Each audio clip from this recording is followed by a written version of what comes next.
Greetings and welcome to Zord Planetary Space Program episode 10. This episode is going to be sort of an intermediary between the first phase of the space program, which is the launching of the Joule mission pack and crew to do now, and the second phase, which is going to be launching equipment to Eve and crew to Dres.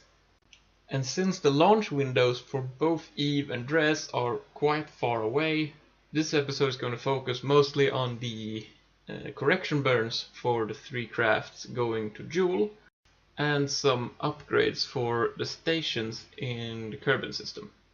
Now, what we just saw was the Tyler craft doing its correction burn, and what we see now is the service ship for Beta Station, which we launched last time, going into rendezvous with Beta Station. You see, trying to set up a maneuver node, but that cancels out the rendezvous visualization, so I'll do it without the node.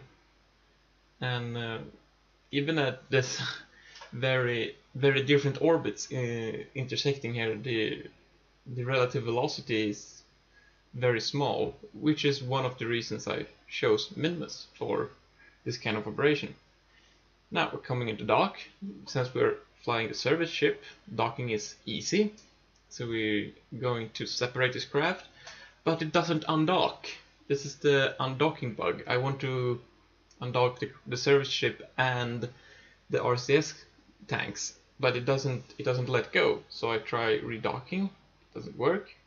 So I undock the entire thing, fly it away.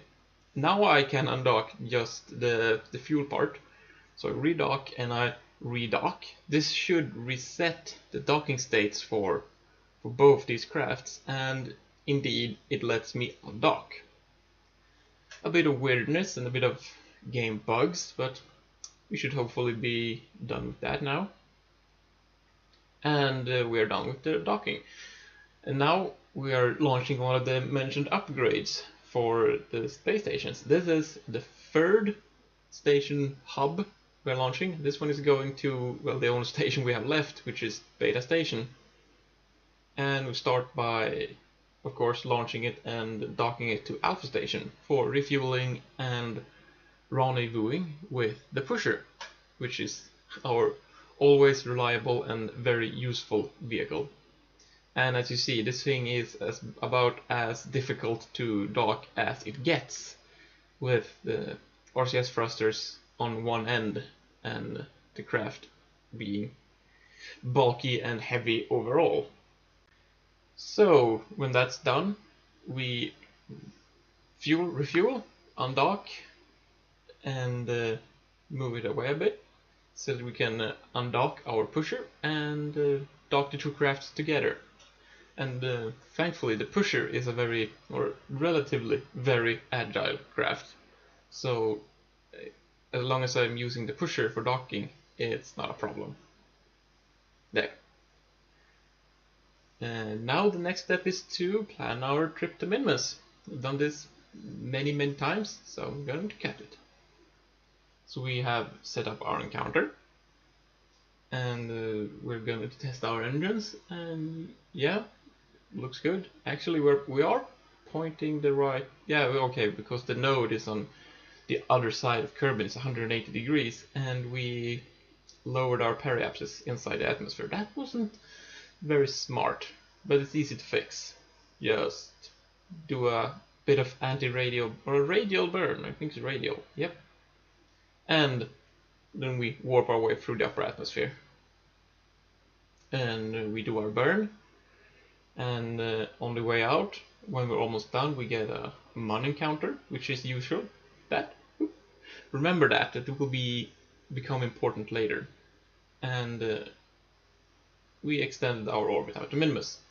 And with a bit of tweaking for the correction burn node, we get our Minmus encounter, which is also important to remember for later. So the Pusher, as usual, undocks and slows down. Gets the Mun encounter again, but gets outside it. Remember, going to become important. later in this episode. And the hub, now on its own, does redo the correction burn node and quite easily get the Minmus encounter. So we tweak it a bit and save it. There. Now the next thing is going to be the pusher needing to correct its orbit. So we admire the view as we are flung into orbit, and the alarm goes off. We are nearing Apoapс, and something weird happened because we are very much not at Apoapsis. But yeah, no big deal. We just redo the maneuver, and coming back to our hub, we have a very weird node. This is not how we left it. Thankfully, just a small adjustment will get it back where it's supposed to be. Now, as for the actual important bits of this mission, doing the correction burns for the jewel crafts, this is the second one. This is the lander and the small tanker docked together, and they have a burn to do, and thankfully it's quite easy because they have 6 nuclear engines, so this one is one of the least tedious ones to do. So we get it in correctly, and if I'm careful here and get the maneuver down to 0.0 meters per second left, we have a very good encounter. So as long as we don't have any big floating point errors, the capture burns or the assists we're going to do are going to be very easy. For example, the Tylo lander, as you saw there, already has a Tylo encounter set up, which we're going to use to have a gravity assist. Now, back to Kerbin system. We have this slightly glitchier view with the new node, because the old one freaked out. But we're going to execute it. And nothing much to worry about here. I was going to show you that everything's done properly. So we do the node, and it doesn't show a Minmus encounter. And it's not some drawing error, but if I have a node and just increase it a tiny bit, it shows the Minmus encounter. So basically we have to increase our orbital velocity 1 meter per second at Apoapс, which is not a problem, but it's weird and it's glitchy and it's annoying. And this is where the game completely freaks out. So from here on, for a bit, it's going to be unedited footage. Yeah, as you see, my pusher apparently flew into the moon called the Mun. I have no idea why this happened. You clearly saw, you can go back and watch it again, that I had a Mun encounter, but I went past it, and now I'm flying straight to the Mun. Also, note the rocks floating in the map view to the left. Yeah. So, we lost our pusher for some reason. So I'm thinking, what else went wrong? I'm gonna take a look at the jewel crafts.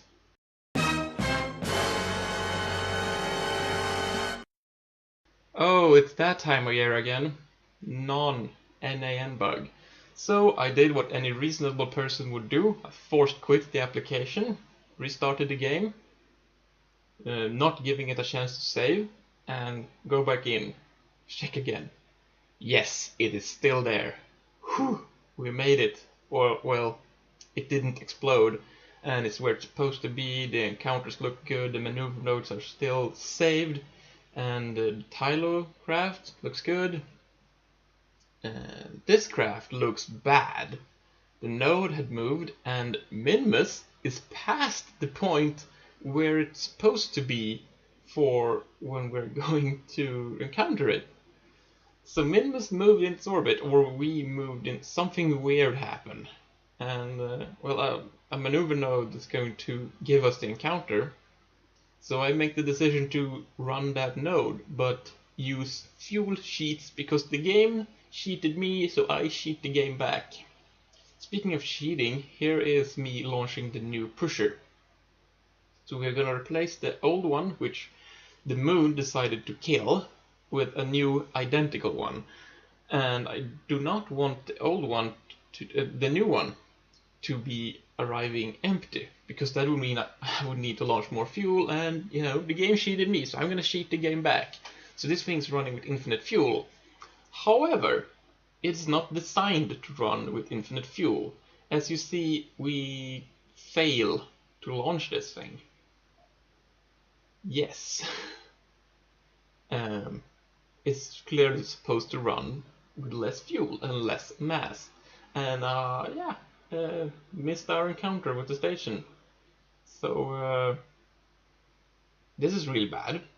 I'm weighing my options here. I could launch this without infinite fuel and then edit the save file, but I don't want to edit the save file. This thing's fricked up as it is. So I redo the launch, replace the engine with a mainsail, and watch this. This is pretty funny.